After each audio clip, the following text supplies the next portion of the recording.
Okay student, today we will discuss a new chapter, that is chapter number 7, linear equation. Unit 7, linear equation. Do you know the meaning of the linear equation? What is linear equation? As you studied in class 6th algebra, तो algebra से ही related कुछ है linear equation. तो सबसे पहले आज मैं आपको बताती हूँ कि लीनियर इक्वेशंस क्या होती हैं बेटा. A statement of equality of two algebraic expression out of which one of the expression must contain a variable is known as an equation. यानी यहाँ पर मैंने इस लाइन के थ्रू आपको ये बताया कि इक्वेशन क्या होती है. इक्वेशन होती है statement of equality. As you see कि यहाँ पे जो साइन है ये कौन सा साइन है, इक्वल का साइन है. ठीक है. Of two algebraic expression means 9x - 7 this is an algebraic expression and 11 is also an algebraic expression. Out of which, जिसमें से दोनों में से एक इक्वेशन जो है, एक एक्सप्रेशन जो है मस्ट कंटेन अ वेरिएबल, उसमें से एक एक्सप्रेशन के अंदर वेरिएबल होना बहुत ज़रूरी है और वो वेरिएबल क्या है, x. ठीक है. तो वेरिएबल है x is known as the equation. यानी इंग्लिश में हम अल्फ़ाबेट्स यूज़ करते हैं A to Z, जिसे हम अल्फ़ाबेट्स कहते हैं, और मैथ्स में जब वही अल्फ़ाबेट्स को यूज़ किया जाता है तो उसे कहा जाता है वेरिएबल्स. वेरिएबल्स की जो वैल्यू होती है ये फिक्स्ड नहीं होती. ठीक है. ये डिफ़र होती है. यानी x की वैल्यू 1 भी पुट कर सकते हो, 2 भी पुट कर सकते हो. इसी तरह आपके पास यहाँ पे बताया an equation is a statement of equality which involves one और मोर वेरिएबल्स. जरूरी नहीं एक ही वेरिएबल हो, एक से ज़्यादा भी वेरिएबल हो सकते हैं इक्वेशन में.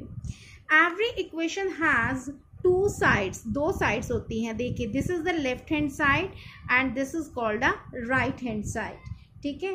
तो एन एक्सप्रेशन में contain any number of variables. कोई भी वेरिएबल्स हो सकते हैं, 1 वेरिएबल भी हो सकते हैं और 2 भी वेरिएबल. जैसे यहाँ पे 1 वेरिएबल यूज हो रहा है. अब इस एक्सप्रेशन में क्या है कि लेफ्ट हैंड साइड और राइट हैंड साइड दोनों में वेरिएबल्स यूज हो रहे हैं. ठीक है. अब नेक्स्ट मैं आपको समझा रही हूँ कि क्योंकि हमारा चैप्टर का नाम ही लीनियर इक्वेशन है, तो लीनियर इक्वेशन क्या होते हैं. इक्वेशन आपको मैंने समझा दिया कि इक्वेशन क्या है, कि जब आपके पास जो है equation is a statement of equality. ठीक है. जहाँ पे इक्वल होता है विच इन्वॉल्व्स 1 और मोर वेरिएबल्स होते हैं. तो जब किसी इक्वेशन में द डिग्री ऑफ वेरिएबल, यानी जो वेरिएबल यूज हो रहा है, यानी A B C कोई भी वेरिएबल X Y Z कुछ भी यूज हो रहा है, उस वेरिएबल की अगर डिग्री 1 है तो हम उसे कहेंगे known as the linear equation in 1 variable. जैसे मैंने यहाँ पे एक इक्वेशन लिखी 2x - 3 इज इक्वल टू 11. अब यहाँ पे जो वेरिएबल है दैट इज x. ठीक है.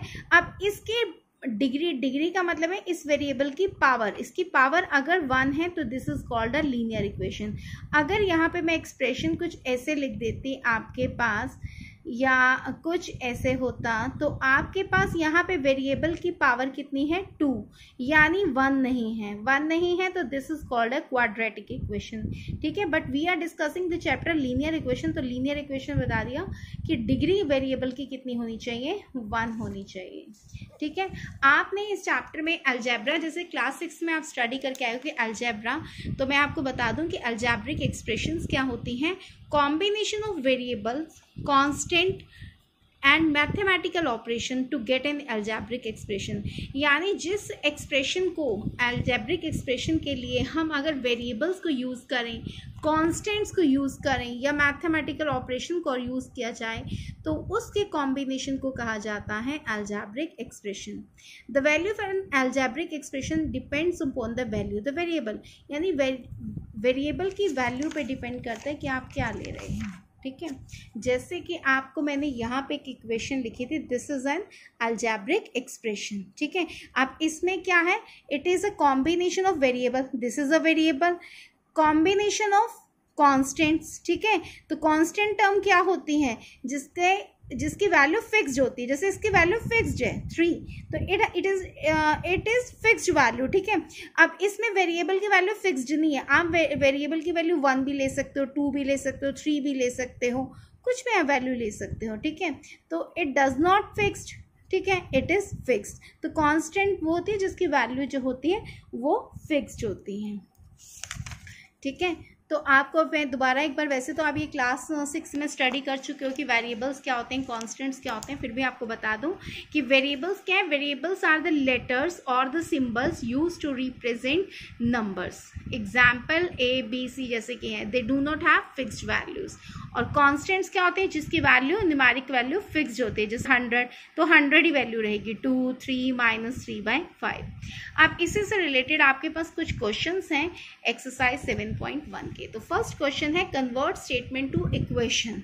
ठीक है, यहाँ पे एक स्टेटमेंट आपको दे रखी है, आपको उसे इक्वेशन में कन्वर्ट करना है. जैसे कि आपके पास देखिए, twice a number added to -4 gives 16. Twice a number, जैसे तुम देख सकते हो एज यू सी कि मैंने यहाँ पे रेड पिंक इंक से मार्क किया हुआ नंबर. अब नंबर क्या है, वी डोंट नो, तो let the number be x. हमने नंबर क्या लिया, x.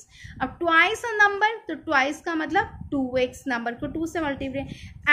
एडेड के लिए मैंने प्लस का साइन यूज किया. ठीक है, क्या ऐड करना है, -4.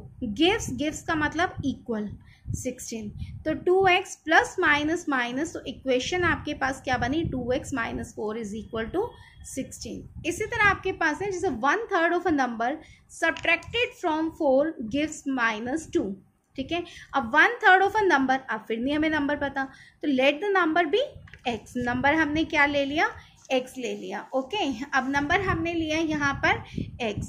अब 1/3 of a number, 1/3 of a number क्या बनेगा आपके पास, 1/3 ऑफ अ नंबर का मतलब हो गया 1/3 ऑफ x. अब सब्ट्रैक्टेड फ्रॉम के बाद जो नंबर होते हैं वी राइट फर्स्ट. ठीक है, तो फ्रॉम के बाद 4 है तो 4 को हमने लिखना है फर्स्ट. क्वेश्चन में सब्ट्रैक्टेड है तो सब्ट्रैक्टेड के लिए यूज किया माइनस. क्या माइनस करना है, 1/3 ऑफ x. गिव्स का मतलब मैंने आपको समझाया अभी, इक्वल -2. ओके, तो इक्वेशन बनी 4 - 1/3x इज इक्वल टू -2. अब नेक्स्ट है आपके पास क्वेश्चन एक्सप्रेस एज स्टेटमेंट. इसे स्टेटमेंट में कन्वर्ट कीजिए. अब स्टेटमेंट में कन्वर्ट करना है. जैसे आपके पास एक्सप्रेशन दे रखी है 2x प्लस -4 = 24. आप इसको स्टेटमेंट में कन्वर्ट करेंगे. देखो 2x, इसका मतलब नंबर क्या है, x. तो 2x को मैंने लिखा twice a number x.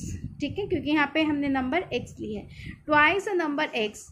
Add हो रहा है तो एडेड, क्या ऐड कर रहे हैं, -4. एडेड टू -4 इक्वल को क्या बोलेंगे, गिव्स 24. इसी तरह आपके पास है 2/3. ठीक है, तो 2/3 को लिखेंगे 2/3 ऑफ x. यहाँ पे 2/3 x के साथ मल्टीप्लाई हो रहा था. 2/3 ऑफ नंबर x गिव्स 15.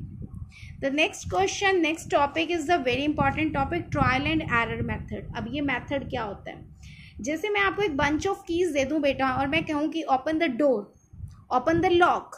ठीक है, तो आप कैसे करेंगे. अब आपके पास बंच ऑफ कीज है तो आप उसमें से सबसे पहले एक की लोगे, ट्राई करोगे, नहीं होगा, then second, then third, then fourth. अगर मान लीजिए 5th की से आपका लॉक जो है ओपन हो जाता है तो आप कहोगे कि yes this is the right की. ठीक है, तो आपने क्या किया, ट्राई करते रहे जब तक एरर आ रही थी. As you get the correct की आपने लॉक समझ गए कि this is the right answer. तो सेम हियर कि आपके पास एक एक्सप्रेशन दे रखी है 3x + 4 = 19. इसमें आपने वेरिएबल की वैल्यू ट्राई करते रहना है, जैसे मैंने ट्राई की हुई है. ठीक है, ट्राई करते रहना है, तब तक करते रहना है जब तक आपको एरर मिल रही है. जैसे आपको करेक्ट आंसर मिल जाएगा यू विल स्टॉप. अब यहाँ पे वैल्यू ऑफ वेरिएबल की हमने वैल्यू ली, वेरिएबल था x, वैल्यू ऑफ x 1. ठीक है, तो 3x + 4, तो x की जगह वैल्यू पुट करी 1, तो 3 1 3, 3 + 4 7. राइट हैंड साइड पे क्या 19. अब 7 is not equivalent to the 19, तो हमने आंसर दिया नो. फिर मैंने वैल्यू पुट करी 2, 3 2 6, 6 + 4 नहीं, अभी भी नहीं आंसर आ रहा तो नो. अगेन 3 पुट करी तब भी आंसर 13 आ रहा है, जबकि आना क्या चाहिए 19, तो नो. अब नेक्स्ट मैंने वैल्यू पुट करी 4 पुट करने पे आंसर आता है 16, जबकि आई वांट 19, तो आंसर आया नो.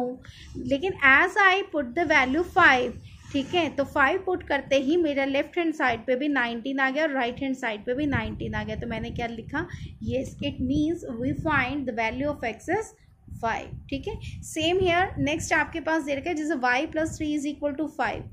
y प्लस 3 बाय 5, ठीक है। तो यहाँ पे y की वैल्यू हमने पहले पुट करी 1, 1 प्लस 3 4, 4 बाय 5, इधर था राइट हैंड में 2, नो। फिर 2 पुट करी, नो, 5 से 5 कैंसिल, क्या आएगा 1, जबकि इधर क्या है 2, तो नो। ऐसे 3 पुट करी, 4 पुट करी, 5 पुट करी, 6 पुट करी, but as I put the value of y 7, 7 plus 3 10, 10 by 5, जैसे ही 5 को 10 से डिवाइड करेंगे I will get 2 and right hand side also 2, तो 2 इज इक्वल टू 2, येस। तो वैल्यू ऑफ y क्या बन गई 7। तो this is called a trial and error method. Okay, अब आपके पास क्वेश्चन नंबर 4 समझा रही हूँ मैं। Check whether the given value satisfy the equation और नॉट, ठीक है। तो इसमें क्या है कि जो आपके पास ब्रैकेट में वैल्यू दे रखी है x की, आपने वो वैल्यू इक्वेशन में पुट करनी है। अगर तो वैल्यू पुट करने पे left hand side right hand side के इक्वलेंट आ जाता है तो आप कहेंगे yes, otherwise you will say no. जैसे एक्सप्रेशन हमें दी थी 4 minus x is equal to 3, x की वैल्यू 2, मैंने x की वैल्यू पुट करी 2, तो 4 minus 2 2, 2 is not equal to 3, ठीक है। तो मैंने लिख दिया no given value does not satisfy the equation. इसी तरह इसका सी पार्ट में देखो, x minus 3 by 4 is equal to 3 and the value given in the bracket is 15, ठीक है। तो यहाँ पे वैल्यू हमें कितनी दी है 15, तो मैंने x की जगह वैल्यू पुट करी 15, 15 minus 3 by 4, 15 minus 3 12, 12 divided by 4 I will get 3। So left hand side and right hand side both side I am getting the value 3, तो yes given the value satisfied the equation. I hope these questions are clear to you and you are able to solve the first exercise of chapter number 7. Thank you. Have a nice day.